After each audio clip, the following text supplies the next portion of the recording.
Hello friends, welcome back to my channel. ட்ராமாக்குள்ளே போகிறதுக்கு முன்னாடி மறக்காமல் இந்த வீடியோவுக்கு ஒரு லைக்கை போட்டுருங்க. வாங்க ட்ராமாக்குள்ளே போகலாம்.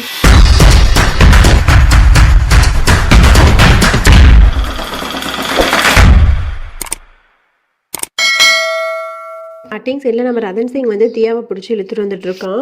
அவள் வந்து அவளுக்கு கொடுத்த காஸ்டியூமை போடாமல் அதை வந்து எப்படியோ போட்டுட்டு வந்திருக்கா. உடனே குடும்பத்தில் இருக்க எல்லாரும் ஷாக்காகி பார்க்குறாங்க. அதுக்கப்புறம் ரதன் சிங் வந்து ஒரு சேரில் உட்காரான். பக்கத்தில் வந்து தியா நிற்கிறான். அதை வந்து ஒரு ஓவியர் வந்து வரைஞ்சி கொடுத்து முடிச்சிடுறாரு. அதுக்கப்புறம் எல்லாருமே அந்த இடத்த விட்டு போயிடுறாங்க. அதுக்கப்புறம் தியா ரூமில் போய் பயங்கரமாக வந்து நடந்ததெல்லாம் நினச்சி யோசிச்சு அழுதுட்டு இருக்கா. ஒன்று தியாவோட அக்கா வந்து சமாதானப்படுத்துறா. இது எல்லாத்தையுமே வந்து நம்ம யாஷ் பார்த்துட்டு இருக்கான். பார்த்துட்டு போயிட்டு அத்தக்காரிட்டையும் அத்தக்காரியோட தங்கச்சிட்டையும் கூப்பிட்டு வச்சு ரூமில் வச்சு பேசிட்டு இருக்கான். இந்த மாதிரி ரெண்டு பேருமே ரொம்ப குட் ஃப்ரெண்ட்ஸ் தான். ஆனால் இப்போ இந்த மாதிரி நடந்தவுடனே ரெண்டு பேருமே அவங்கள வந்து புரிஞ்சுக்க மாட்டாங்க. அதுக்கு நம்ம தான் ஏதாவது ஒரு பிளான் பண்ணணும் அப்படிங்கிற மாதிரி சொன்னோன்னே அத்தக்காரியோட தங்கச்சி சொல்கிறா, அவங்கள ஹனிமூனுக்கு அனுப்பி வைக்கலாம், அதுதான் பெஸ்ட் பிளானாக இருக்கும். ஏன்னா ரதன் சிங்குமே வந்து நிறைய கண்ட்ரீஸ்க்கு ட்ராவல் பண்ணுறது வந்து ரொம்ப பிடிக்கும். அதனால நம்ம அந்த ஹனிமூன் பிளானை வேணால் பண்ணலாம் அப்படிங்கிற மாதிரி சொல்லி மூணு பேருமே பேசி ஏதோ ஒரு பிளான் பண்ணுறாங்க. அதுக்கப்புறம் தியாவை தான் காட்டுறாங்க. தியா கிட்ட வந்து அத்தக்காரி போயிட்டு சொல்லிட்டு இருக்கா, இந்த மாதிரி வந்து ஒரு சடங்கு இருக்குது நாளைக்கு, அதாவது நீ ஏதாவது ஒரு ஸ்வீட் ரெசிபி செய்யணும், அது செஞ்சு உன்னோட ஹஸ்பண்டுக்கு ஊட்டணும், அதுதான் அந்த சடங்கு அப்படிங்கிற மாதிரி சொன்னோன்னா தியா வந்து முழிக்கிறா. இல்லை எனக்கு எந்த குக்கிங்குமே தெரியாது அப்படிங்கிற மாதிரி முழிக்கிறா. உன்னை அத்தக்காரி சொல்கிறா, இல்லை அந்த சடங்கை வந்து நீ தான் பண்ணி ஆகணும். அதுவும் இல்லாமல் கரெக்டாக அந்த சடங்குக்கு வந்து நிறைய ராயல் ஃபேமிலிஸ்லாம் நிறைய பேர் வருவாங்க, அவங்களுக்கும் நீ அந்த ஸ்வீட்டை வந்து சர்வ் பண்ணணும், அதனால எப்படின்னு பார்த்துக்கோ அப்படிங்கிற மாதிரி சொல்லிட்டு போயிடுறாங்க. இவன் வந்து ஒரே பதட்டமாகறா. அதுக்கப்புறமா யோசிக்கிறா, இந்த மாதிரி வந்து யாஷ் வந்து தியாவுக்கு ஒரு கிஃப்ட் கொடுத்துருப்பான், அதாவது நிறைய ரெசிபிஸ் இருக்க புக்கை வந்து கிஃப்ட் கொடுத்துருப்பான். அது எங்கே இருக்குது அப்படிங்கிற மாதிரி அவளோட ட்ராலிலாம் ஓப்பன் பண்ணி எல்லாத்தையும் ட்ரெஸ் எல்லாம் கழிச்சு போட்டு அந்த புக்கை எங்கே அப்படிங்கிற மாதிரி தேடிட்டு இருக்கா. அதே டைமில் ரதன் சிங்கை காட்டுறாங்க. அவன் வந்து அங்கே வந்து ஒரு ஹோட்டலில் உட்காந்துருக்கான். அப்போ வந்து அந்த சாக்ஷி அக்காக்காரியோட ஹஸ்பண்ட் இருக்கான்ல, அவன் சொல்கிறான், இந்த மாதிரி நாளைக்கு வந்து தியா சமைக்க போகிறாளாம், ஸ்வீட் செய்ய போகிறாளாம், அதுவும் ராயல் ஃபேமிலிஸ்லாம் வராங்க அப்படிங்கிற மாதிரிலாம் சொன்னோன்னா ரதன் சிங் வந்து என்னது அப்படிங்கிற மாதிரி ஷாக் ஆயிடுறான். அவளுக்கு ஒரு சுடுதண்ணி கூட ஒழுங்காக போட தெரியாது, அவள் எப்படி இப்படி சமைப்பா, ஐயோ அவள் கிச்சடின்னு ஒன்று எனக்கு ஒரு நாள் பண்ணி கொடுத்தா, அது பெரிய டிசாஸ்டர், நல்லாவே இல்லை. ஆனால் நாளைக்கு வந்து நிறைய பெரிய பெரிய ஃபேமிலிஸ்லாம் வர போகிறாங்க, அவங்க முன்னாடி இவன் அவமானப்படுத்திடுவான் போலையே அப்படிங்கிற மாதிரி அவன் பயங்கரமாக டென்ஷன் ஆகிட்டு தியாவை பார்க்கலாம் அப்படிங்கிற மாதிரி ரூமுக்கு விறுவிறுன்னு வரான். அங்கே வந்து அவன் அந்த புக்கை தேடிட்டு இருக்காள், எல்லாத்தையும் கழிச்சு போட்டு தேடிட்டு இருக்கா. அப்போ வந்து அந்த ஃபேஸ் வாஷ் ஒன்று கிடக்குது, அதை ரதன் சிங் தெரியாமல் மிதிச்சு அதிலே வலிக்க விழுந்துடுறான். அதுக்கப்புறம் அந்த ஃபேஸ் வாஷ் ஃபுல்லாக அவனோட கண்ணிலலாம் பட்டுருது. உடனே அவன் கத்துறான், என்ன தான் பண்ணி வச்சிருக்கோம் ரூமை, எனக்கு கண்ணெலாம் எரியுது ஃபேஸ் வாஷ் பட்டு அப்படிங்கிற மாதிரி கத்துறான். உடனே தியா சொல்கிறான், ரதன் சிங் ரெஸ்ட் ரூமில் போய் ஃபேஸ் வாஷ் பண்ணிடலாம், வா வா அப்படின்னு சொல்லிட்டு அவள் கூட்டிகிட்டு போகிறான். அவனுக்கு தான் கண் ஒழுங்காக தெரிய மாட்டேங்கல.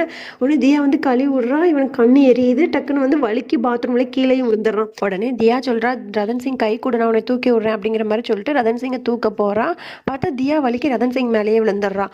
திரும்பவும் தியா எழுந்திரிச்சு ரதன் சிங் கூட கை கூட நான் அவனை தூக்குறேன் அப்படிங்கிற மாதிரிலாம் சொல்றா. உடனே ரதன் சிங் எதிர்த்து ஒன்றும் தேவையில்லை, நானே எஞ்சிக்கிறேன் அப்படிங்கிற மாதிரி பக்கத்துல இருக்க பைப்பை பிடிச்சி அவன் எந்திக்க போறான். பார்த்தா பைப்பு உடஞ்சி தண்ணி ஃபுல்லா வெளியே வந்துடுது. அதுக்கப்புறம் பார்த்தா யாஷு, அதுக்கப்புறம் அத்தக்காரி, சாக்ஷி அக்கா இவங்க எல்லாரும் வந்துடுறாங்க. உடனே சாக்ஷி அக்கா சொல்றா, இந்த ரூமே பார்க்கறதுக்கு ஸ்விம்மிங் பூல் மாதிரி இருக்கு அப்படிங்கிற மாதிரி சொல்லி கிண்டல் பண்ணிட்டு இருக்கா. உடனே அத்தக்காரி சொல்றா, ஹோட்டலில் போய் தங்கிக்கோங்க இந்த ரூம் ரெடி ஆகிற வரைக்கும் அப்படிங்கிற மாதிரி சொல்றா. அப்புறம் ரதன் சிங் வந்து தியாவை பார்த்து, தயவு செஞ்சு நாளைக்கு அந்த ஸ்வீட்லாம் செய்யறேன்னு சொல்லிட்டு எதுவும் பண்ணி வச்சு என்னை அவமானப்படுத்திடாத அப்படிங்கிற மாதிரி கையெடுத்து கும்பிட்டு அந்த இடத்த விட்டு போயிடுறான்.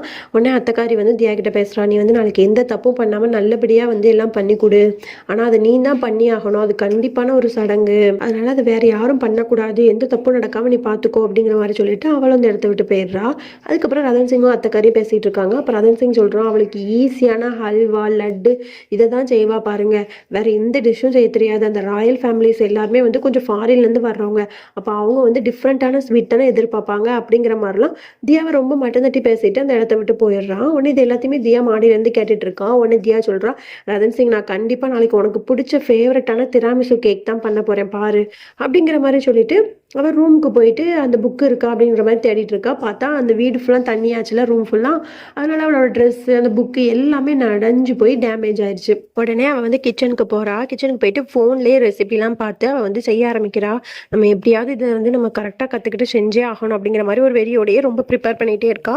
அப்போ கேக் பேக் பண்ணிவிட்டு அப்படியே தூங்கிடுறா. பார்த்தா கேக் வந்து அடிபிடிச்சிருது.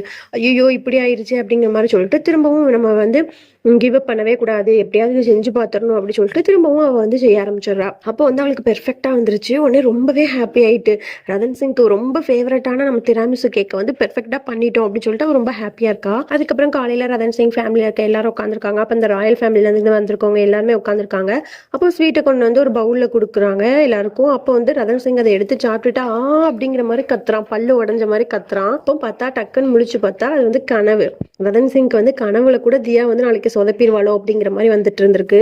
உடனே அதை நினைச்சு புலம்பிட்டே வந்து போய் உட்காந்துருக்கான். அப்போ ஒரு செஃப் வந்து அந்த பக்கமா போறாரு. உடனே அதை பார்த்தோன்னா ரதன் சிங் வந்து நீங்க தான் எனக்கு கடவுள் மாதிரி அப்படின்னு சொல்லிட்டு அவனை கட்டி பிடிச்சி இந்த மாதிரி நாளைக்கு நான் உங்களுக்கு வந்து கால் பண்ணுவேன், அப்போ என்ன டிஷ்ஷுங்கிறத சொல்லுவேன், அதை கரெக்டாக டைமுக்கு வந்து ப்ரிப்பேர் பண்ணி கொடுத்துருங்க சரியா அப்படிங்கிற மாதிரி சொல்கிறான். அவங்களும் ஓகே சார் அப்படிங்கிற மாதிரி சொல்லிட்டு அங்கேருந்து போயிடுறாங்க. உடனே எனக்கு ரொம்ப ஹாப்பி ஆயிடுச்சு, அப்படா நம்ம வந்து ஒரு பெரிய ஒரு சொல்யூஷன் கண்டுபிடிச்சிட்டோம், நாளைக்கு நம்ம வந்து அவமானப்படவே மாட்டோம் அப்படிங்கிற மாதிரி காதில் ஹெட்ஃபோனை மாட்டிட்டு ஜாலியாக அந்த பக்கம் வரான். அப்போ தியாவும் வந்து திராமிசு கரெக்டாக செஞ்சுட்டோம் அப்படின்னு சொல்லிட்டு அவளும் ஹாப்பியாக வந்துட்டு இருக்கா. ரெண்டு பேரும் தெரியாமல் இடிச்சு மோதி கீழே வந்துடுறாங்க. அப்போ ரெண்டு பேரும் ஒருத்தருக்கு ஒருத்தர் அப்படி பார்த்துட்டு இருக்காங்க. ஆமா நீ என்ன இந்த டைமில் இங்கே அப்படிங்கிற மாதிரி ரதன் சிங் வந்து தியாவை கேட்குறான். உடனே தியா சொல்கிறான் நான் தண்ணி குடிக்க வந்தேன் கிச்சனுக்கு அப்படிங்கிற மாதிரி சொல்கிறான். அதுக்கப்புறம் வந்து ரதன் சிங்கை பார்த்து தியா கேட்குறேன் நீ எதுக்கு இங்கே வந்த அப்படின்னு கேட்குறான். இல்லை கொஞ்சம் திங்ஸ் வந்து எடுத்துகிட்டு வர சொன்னாங்க, அதை எடுக்கிறதுக்காக வந்தேன் அப்படின்னு சொல்லிட்டு அவனும் சமாளிச்சிடுறான். அதுக்கப்புறம் அப்படியே நெக்ஸ்ட் டே ஆகிடுது. தியா வந்து கடவுள்கிட்டலாம் வேண்டிட்டு நான் எப்படியாவது இன்னைக்கு நல்லா பெர்ஃபார்ம் பண்ணிடணும் அப்படிங்கிற மாதிரிலாம் சொல்லிட்டு இருக்கா. அப்போ அது எல்லாத்தையுமே வந்து ரதன் சிங் வந்து கட்டிலுக்கு அடியில் இருந்து இவன் பேசுறதெல்லாம் கேட்டுட்டு இருக்கான். அவன் கட்டிலுக்கு அடியில் இருக்கான்ல, அப்போ தெரியாமல் அவன் மண்டை வந்து இடிச்சு ஏதோ ஒரு திங்ஸ் வந்து கீழே விழுந்துருது. உடனே தியா வந்து என்னது அப்போ இந்த ரூம்குள்ளே எலி வந்துருச்சா அப்படிங்கிற மாதிரி அவள் சுற்றி சுற்றி பார்த்துட்டு இருக்கா. அவள் கட்டிலுக்கு அடியில் குனிஞ்சு பார்க்க போறா. டக்குன்னு யாஷ் வந்து தியா அப்படிங்கிற மாதிரி கூப்பிட்டுறான். தியா நீ வந்து எல்லாமே ப்ரிப்பேர் பண்ணிட்டியா, இன்னைக்கு நல்லா பண்ணிடுவல்ல அப்படிங்கிற மாதிரி கேட்குறான். ஆமாம் நீ என்ன பண்ண போற அப்படிங்கிற மாதிரி யாஷ் கேட்குறான். உடனே அதுக்கு வந்து தியா சொல்கிறான் ரதன் சிங்க்கு ரொம்ப பிடிச்ச திராமிசு கேக் தான் பண்ண போகிறேன் அப்படிங்கிற மாதிரி சொன்னோன்னே ரதன் சிங் வந்து முழிக்கிறான். என்னது திராமிசுவா, எனக்கு ரொம்ப பிடிச்ச டெசர்ட்டை இவள் பிடிக்காத டெசர்ட்டாக மாற்றிடுவா போலையே, அதை போய் செய்ய போகிறேங்கிறா அப்படிங்கிற மாதிரி அவன் கடலுக்கடியிலேருந்து புலம்பிட்டு இருக்கான். அப்போ யாஷ் வந்து உனக்கு ஒரு கிஃப்ட் கொண்டு வந்திருக்கேன் தியா அப்படிங்கிற மாதிரி சொல்லிட்டு அந்த சமைக்கும் போது ட்ரெஸ்லலாம் அழுக்காகாமல் இருக்க ஏப்ரான் போடுவாங்கல்ல, அதை வந்து கிஃப்ட் பண்ணுறான். இதை பார்த்தோன்னே ரதன் சிங் வந்துட்டு அம்மா இவளுக்கு இது ஒன்று தான் குறை அப்படிங்கிற மாதிரி ரொம்ப கிண்டல் பண்ணி உள்ள கடலுக்கடியிலேருந்து பேசிகிட்டு இருக்கான். அதுக்கப்புறம் தியா வந்து கிச்சனுக்கு போய் திராமிசு கேக் ப்ரிப்பேர் பண்ணுறதுக்காக போகிறான். அப்போ ரதன் சிங் வந்து பின்னாடியே போயிட்டு ஜன்னல் வழியாக வந்து நின்றுட்டு தியாவை பார்த்துட்டு இருக்கான். அதுக்கப்புறம் தியாவுக்கு பண்றான். தியா வந்து எடுக்கவே மாட்றா. அதுக்கப்புறம் ஒரு பேப்பரை தூக்கி போட்டு தியா வந்து பாத்துறா. என்ன அப்படிங்கிற மாதிரி கேட்கறா. போன் எடு அப்படிங்கிற மாதிரி அவன் சொல்றான். உடனே போன் எடுத்தோன்னு இந்த மாதிரி நான் எது உனக்கு வந்து ஹெல்ப் பண்ணணுமா அப்படிங்கிற மாதிரி கேட்கறான். அதுக்கு தியா சொல்றான் நோ தேங்க்ஸ் அப்படிங்கிற மாதிரி சொல்றான். டக்குனு போனையும் கட் பண்ணிடுறா. உடனே ரதன் சிங் வந்துட்டு இவளுக்கு எவ்வளவு ஈகோ இருக்கும் திமிரு இருக்கும் அப்படிங்கிற மாதிரி சொல்லிட்டு அந்த செஃப்க்கு கால் பண்ணி இந்த மாதிரி திராமிசு கேக் வந்து ப்ரிப்பேர் பண்ணிருங்க கொஞ்சம் ஃபாஸ்டா அப்படிங்கிற மாதிரி சொல்லிட்டு வச்சிடறான். அதுக்கப்புறம் தியாவுமே அழகா திராமிசு கேக்கை ப்ரிப்பேர் பண்ணி வச்சுட்டு அங்க இருந்து போயிடுறா. அதுக்கப்புறம் ஃபேமிலி இருக்க எல்லாரும் வந்துடுறாங்க. அதுக்கப்புறம் அந்த ராயல் ஃபேமிலிஸ்ல இருக்காங்கல்ல அவங்களும் எல்லாருமே வந்துடுறாங்க. உடனே வந்து சாக்ஷி அக்கா சொல்றா என்ன ரதன் சிங் தியா செஞ்ச ஸ்வீட்டுக்கு வந்து நீ வந்து ஏதாவது கிஃப்ட் கொடுக்கணும், அது சூப்பரா இருந்தா தெரியும்ல அப்படிங்கிற மாதிரி சொன்னா. ஆமா தியா வந்து சூப்பரா செஞ்சிருவா, எனக்கு நல்ல கான்ஃபிடன்ஸ் இருக்கு, பாரு நான் சூப்பரான கிஃப்டையும் வந்து அவளுக்கு கொடுத்துருவேன் அப்படிங்கிற மாதிரிலாம் சொல்லிட்டு இருக்கான். அதுக்கப்புறம் ரதன் சிங் சொல்றான் ஓகே எல்லாரும் வந்து அந்த சடங்கை வந்து ஆரம்பிக்கலாம், போய் ஸ்வீட் எல்லாம் கொண்டு வாங்க அப்படிங்கிற மாதிரிலாம் வேலைக்காரங்கிட்ட சொல்றாங்க. உடனே வேலைக்காரங்களும் வந்து அந்த டிஷ்ஷை வந்து எடுத்துட்டு வந்து வைக்கிறாங்க. உடனே எல்லாருமே வந்து ஆவலா இருக்காங்க அது எப்படி இருக்கும் அப்படிங்கிறது மாதிரி.